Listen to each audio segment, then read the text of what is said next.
Beyond the Mic with Sean Dillon.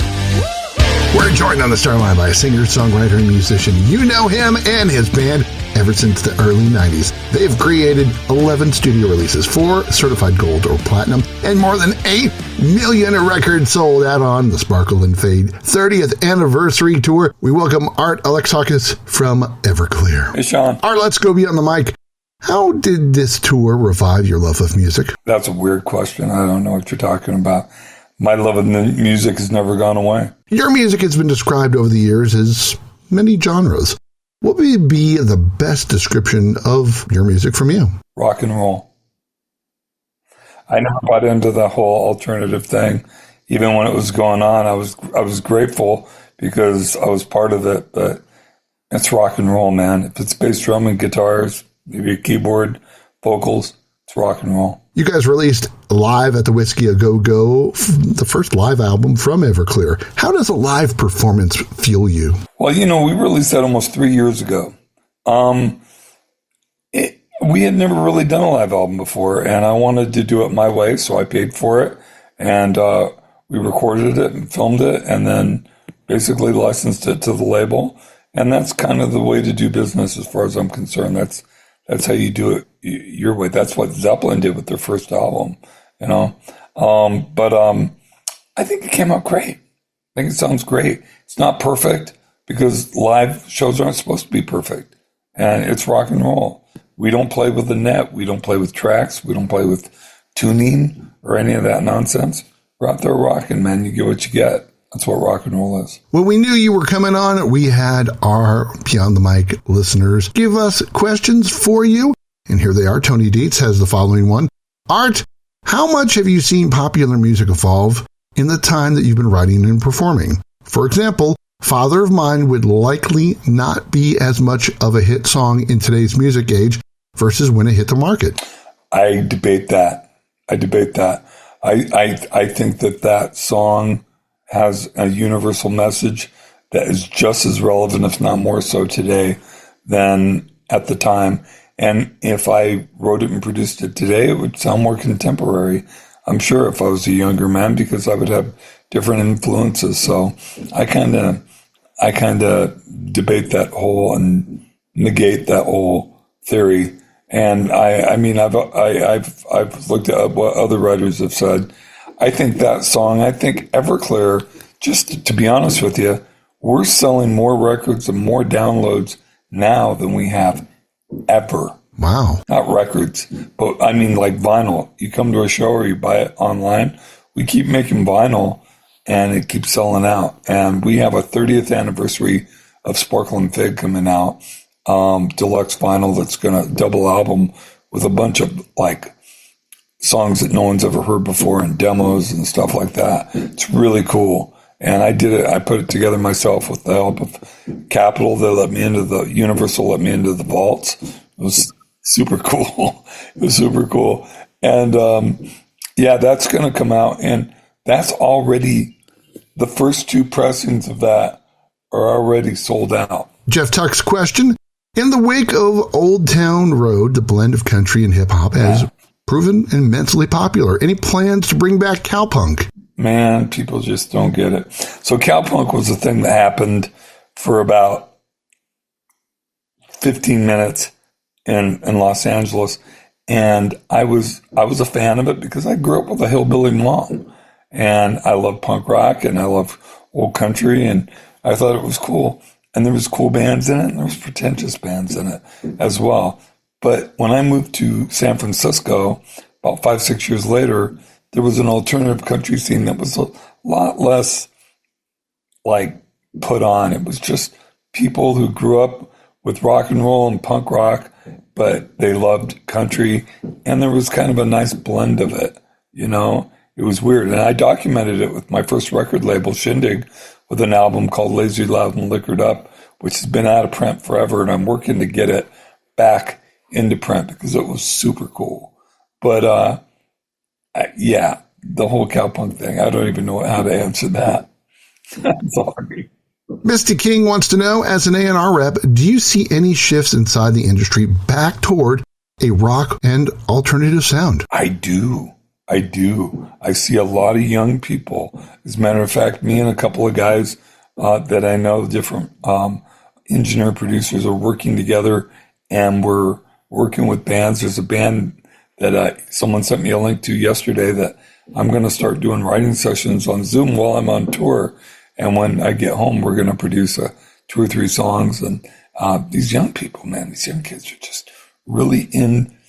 It's amazing, because let me segue from that into a thing that relates.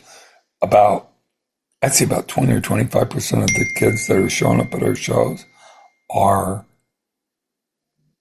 between the ages of like 17 and 30. These kids weren't even born when these songs were on the radio. They weren't even born yet. But they're gravitating to the 90s because they feel like the 90s, and they tell me this, was the last vestige. Who uses the word vestige except Zoomers, right? Last vestige of real rock and roll was the 90s. And it's kind of hard to argue that. And all of us that grew up in the 90s, so they're treating the 90s as classic rock, which is interesting because those of us who were making music in the 90s, probably like you, grew up in the 70s when classic rock wasn't classic rock. It was contemporary. So there's a full cycle here of just great kids just getting exciting, getting guitars and drums and vocals and going out there making it. And they're doing it right. Just like I think in the 90s, we took hard rock, heavy metal, punk rock, new wave, hip hop, early alternative, put it underground, college radio alternative, REM, replacements, Husker Du, bands like that. Put it all together, and that's what you got in the 90s. So I'm excited about what I'm hearing from kids. If you'd asked me this question 2 years ago, I would have told you we're in a black hole of hell. And in some ways we still are, but not when it comes to rock and roll. So thanks to all our listeners who pose questions, and you can always find out if I'm going to be doing an interview that you might have a question for. Follow us on all socials. Art Alexakis from Everclear joins us beyond the mic out on the Sparkle and Fade 30th Anniversary Tour. Art, it's time for the Rockin' 88 Random Questions. Answer with the first thing that comes to mind. There's no pressure. Okay. Art, what's the best alt-rock album of all time? Smells Like Teen Spirit. What's your favorite song from your album Sun Songs? White People Scare Me. Actually, that's not true, but I just wanted to say that. Actually, probably Hot Water Test, which is about my MS. Do you have a best memory of Cabo? Watching my daughter my daughter, I think she was 11 at the time, 12, and she was out there at a resort getting a surf lesson. It's pretty awesome. Most underappreciated band that influenced you? X. Punk rock band from LA. X. Very nice choice. What's the best thing about being a girl dad, Art? Everything. What was the first album you ever bought, and do you still have it? No. That I bought with my own money? Yeah, you bought. That I bought with my own money. No. Actually, I might. I have a bunch of vinyl that's warped and in crates, but I haven't checked. The first album I bought with my own money that I owned, not money I had gotten for birthdays, and I was buying vinyl or getting my mom to buy, right? First album I bought was Kiss Alive 2 in 1977. That in Boston, I bought at the same time. The first album. Best cigar you've ever smoked was a? Padron, 1926. Yeah, 1926. They do a regular 1000 series, and then they do the 1926 series and the 1964 series. I like the 1926 what's it called when it's dark? Padron. I haven't smoked in a while, but I quit smoking. When I found out I had MS, I quit smoking. Song you didn't get the credit you thought it deserved? My song or anybody's song? Yeah, it's up to you. Wow, there's a bunch of them. I don't know. If I had to say, I'll do two. Yeah, Fountains of Wayne had a song, their first song called Radiation Vibe. I thought that was one of the best songs that came out in 1996. And it was a minor hit, but it wasn't what it should have been. But I think A Song of Ours, our first single that came out on our indie record that was later put out by Capitol and sent to radio, was a song called Fire Maple Song. And I think if that song came out a year later, I think it would have been a huge hit. It's time for the back half with Art Alexakis from Everclear. Be on the mic. What drives your continued sobriety? My relationship with my higher power, my relationship with my family, my relationship with life. I wouldn't have the life I have if I didn't have sobriety. So my 36 years of sobriety have been a little wavy like that, but in the last 6 to 7 years, it's been just like that. During the pandemic, you raised money to help musicians and music industry workers affected by the shutdown. Why was it important to help others, Art, when your band couldn't work either? Because I could. My band was taken care of. They have retainers for me, and they also could get unemployment, and they got SBA stuff, and they did fine. Me, not so much. The boss says I luckily got an SBA loan somewhere down the line, but it was looking pretty dire there and I was using money I put away for taxes and just trying to make it work. And it was a lot of dancing. You got to think about it. 84 shows canceled in the period of 3 weeks. 84 shows. That's my living. And that's what I pay my guys with. And that's what I pay my bills with and put my kid through, saving for college. I had to use my kid's college money. I danced, but all that stuff's paid back. The loans are paid back. I'm back on ground. But, there was a lot of dancing going on during that. But I wanted to help people because I could. And we're still at a place before that. When I got diagnosed with MS, I started giving $1 from every ticket we sold from touring to Sweet Relief or the MS Foundation. We go back every year. We switch it every year to both of them because they're both great organizations. And I give a lot of money to Music Cares, which deals with people in the industry that have,